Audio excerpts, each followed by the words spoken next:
لا تنسى الاشتراك في القناة والضغط على زر الجرس لمتابعة أخبار المملكة المغربية. شروط الاستفادة من دعم الدولة للحصول على سكن حسب قانون المالية. اشترط مشروع قانون المالية لسنة 2023 على الراغبين في الاستفادة من دعم عمومي لاقتناء مسكن مخصص لسكن رئيسي مجموعة من الشروط، فيما ترك تحديد أشكال هذه الإعانة وكيفيات منحها لنص تنظيمي.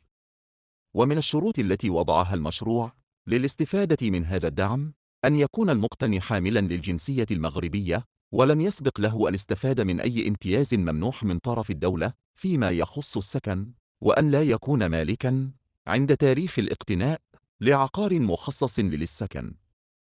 كما اشترط أن يتم إبرام الوعد بالبيع وعقد البيع النهائي لدى موافق، وأن يتضمن العقد النهائي التزام المقتني بأن يخصص السكن لسكنه الرئيسي لمدة 5 سنوات ابتداء من تاريخ إبرام عقد الاقتناء النهائي، وأن يضع لفائدة الدولة رهنا رسميا من الرتبة الأولى أو من الرتبة الثانية ضمانا لاسترداد الإعانة الممنوحة في حالة إخلاله بهذا الالتزام. وحسب نفس المصدر فإن الرهن لا يرفع إلا بعد أن يدلي المعني بالأمر بالوثائق التي تفيد تخصيص السكن المقتنى كسكن رئيسي لمدة 5 سنوات، وتتمثل هذه الوثائق في طلب رفع الرهن، ونسخة من عقد البيع، ونسخة من البطاقة الوطنية للتعريف الإلكترونية تحمل عنوان السكن، موضوع الرهن، أو شهادة إدارية تشير إلى المدة الفعلية للإقامة، بالإضافة إلى نسخ من إيصالات الأداء لرسم الخدمات الجماعية.